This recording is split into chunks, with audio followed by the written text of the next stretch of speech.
The world is falling apart, buildings crumble, people panic, and reality itself seems to be collapsing. But at the center of it all is just one man, Chuck. The life of Chuck begins with the end of the world and then works backward, showing how the story of one ordinary life can somehow hold the weight of the entire universe. A school teacher named Marty was in the middle of teaching when he noticed his students weren't paying attention. Their eyes were glued to the window as fire trucks and police cars rushed by. Soon after, they explained that California had been hit by another earthquake and part of the land had sunk into the ocean. Marty tried to check the news online, but the internet wasn't working. Later in the day, he had a meeting with the parents of his students, but even then, everyone was distracted. The internet outage had people unsettled, making it feel like something much bigger was happening. Marty still had physical files on all his students, but without the internet, things seemed harder than they should be, almost as if society was starting to fall apart. When Marty left school that day, the streets were a mess. Traffic lights weren't working, which meant cars were stuck in endless jams. Later that evening, news from around the world started coming in. The oceans were swallowing coastal towns, volcanic eruptions and tsunamis were hitting different countries, and forest fires were burning through the Midwest. Meanwhile, Marty's ex-wife, Felicia, who worked as a nurse, was having her own struggles. Even in the hospital bathroom, the radio kept playing grim updates, though strangely, it included another message thanking Chuck for 39 years. That night, Felicia called Marty. She admitted she had been thinking about him a lot and wondered if people were seeking comfort by going back to familiar relationships during these uncertain times. Marty told her that his classroom was getting emptier too. Felicia also mentioned seeing a Chuck sign, and Marty said he had seen it as well. They both wondered why advertisements like that were still showing up when the world seemed to be ending. Neither of them had any idea who Chuck was. After the call, Marty tried watching TV, but the signal disappeared just like the internet had earlier. For a few seconds, there was nothing on the screen, and then suddenly, Chuck's face appeared. An announcer once again thanked him for 39 years before the broadcast cut off completely. The next morning, Marty noticed his neighbor wasn't driving to work. The man explained that a giant sinkhole had swallowed up part of the road and many cars along with it, which meant he had to walk 3 miles each way. Now the city was practically split in two, and the remaining streets were packed with cars stuck in traffic. California had lost 90% of its land. The Midwest was on fire, Florida was underwater, and all the food-producing regions in the United States were gone. Europe was in just as much trouble, Asia was dealing with famine and millions of deaths, and the bubonic plague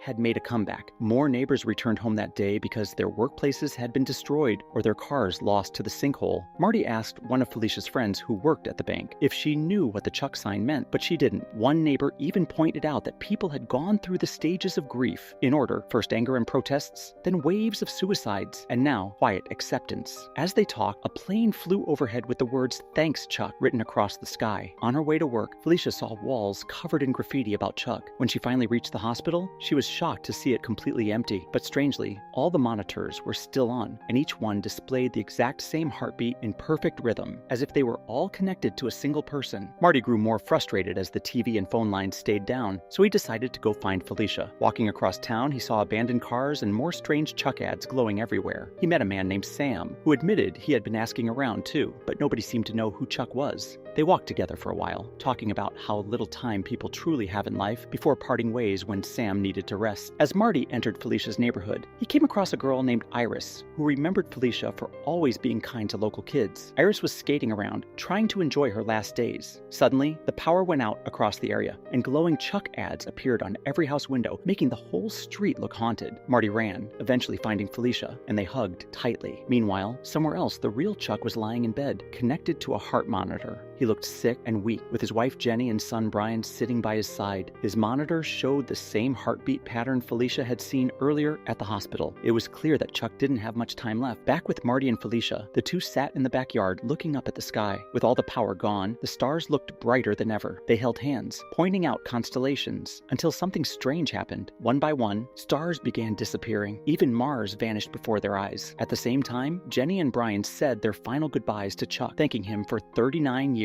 as he passed away. As he took his last breath, the universe itself seemed to unravel. Marty tried to tell Felicia he loved her, but everything went black before he could finish his words. Months before all of this, Chuck had lived a normal life. He worked as an accountant, a job he hated because it felt boring and full of people he didn't like. He had been faithful to his high school sweetheart Jenny, now his wife, and he was proud of his son Brian for doing well in school. At the same time, Taylor, a musician, spent her days working in a record store but loved setting up her drums on street corners to play for strangers. Janice, who worked in a bookstore, had just gone through a breakup and felt stuck in life, remembering her childhood as a talented dancer but feeling far away from that version of herself. One day, Taylor spotted Chuck walking down the street looking serious. She started playing an upbeat rhythm, and to her surprise, Chuck stopped, hesitated, then began to dance. Soon, Janice joined in, and the three of them created a joyful moment that attracted a whole crowd. Chuck felt pain in his head, but brushed it off, blaming his glasses. The performance lifted everyone's spirits, filling Taylor's hat with tips. Afterwards, the three of them went to a cafe, sharing laughs and money, not knowing how important that moment would become. Chuck was starting to look sick, though he kept insisting he was fine. Taylor called the group Buskers Forever before hugging everyone goodbye. After that, Chuck and Janice took a walk together. Janice talked about her breakup, and Chuck tried to reassure her. When they eventually split ways, Chuck kept wondering why exactly he had felt the urge to join. When Chuck was 7 years old, tragedy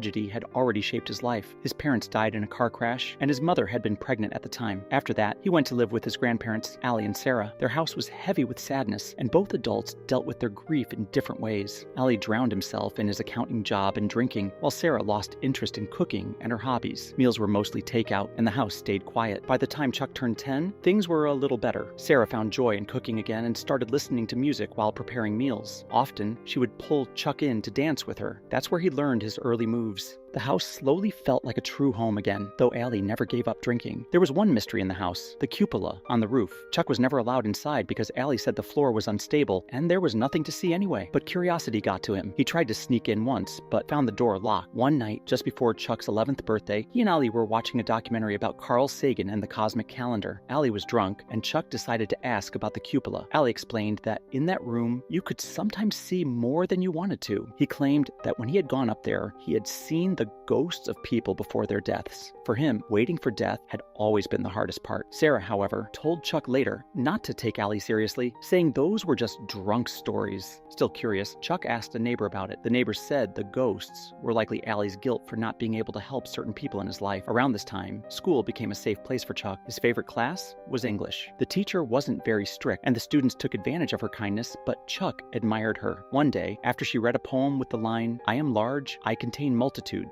Chuck asked her what it meant. She explained that every person is made up of everyone they meet, everything they see, and everything they go through. Each person carries a whole world inside their mind, and when they die, that world disappears. This made Chuck realize that maybe the story of the world ending was actually a metaphor for the world inside his own head, which would end when he died. At home, things grew harder again. Sarah suddenly died one afternoon while shopping for groceries. After the funeral, the house sank back into sadness. Ellie's drinking got worse, and Chuck often asked around for details about Sarah's last moments. One night, while Ali was asleep at his desk, Chuck stole his keys and tried to open the cupola. He was about to step inside when Ali woke up and dragged him away. But when Ali himself looked inside, he froze in terror. Shaking, he slammed the door shut. Chuck asked what he had seen, but Ali only hugged him and apologized. To cope, Chuck joined the school dance club in memory of Sarah. The teacher welcomed him happily, saying the club usually had mostly girls. Chuck was paired with Kat, the best dancer in the group, and he quickly developed a crush on her. He used the moves Sarah had taught him to try to impress her, and to his surprise, the class learned from him instead. Kat had a boyfriend, but she still agreed to dance with him at the fall fling. But at home, Allie pushed him toward math, saying it was more stable. On the night of the dance, Chuck almost backed out, telling Kat his leg hurt. His teacher overheard and told him it was fine if he didn't want to dance, but he should be honest. Outside, Chuck looked at the stars for a while and thought of Sarah. When he returned, he finally asked Kat to dance. Their performance was flawless, and at the end, Kat kissed him on the cheek, which annoyed her boyfriend. 5 years after Sarah's death, Ali died of a heart attack while Chuck was out playing with his band. The mortician, Sam, told Chuck that Ali had already paid for his funeral because he knew the day was coming. Chuck wondered if this was connected to what Ali had seen in the cupola. Chuck inherited the house and chose to keep living there rather than move in with his other grandparents, though they eventually joined him until he left for college. Ali had also left money for his education, ensuring he could have a future. Later, when Chuck married Ginny, they moved into that same house. One day, Sam gave him an envelope with Ali's personal belongings, including the keys to the cupola. This time, Chuck finally went inside. The room looked normal, with a perfectly stable floor and a view of the town. Feeling disappointed, he turned to leave, only to suddenly see a vision of his future self dying in bed. That moment confirmed what Ali had experienced, visions of death, including his own. Chuck realized then that Ali's drinking had come from the unbearable waiting. But unlike Ali, Chuck decided not to surrender to sadness. He reminded himself of the poem his teacher had explained long ago, repeating the words that he contained multitudes. With that thought, he chose to keep living fully, embracing both the joy and the sorrow that made up his life.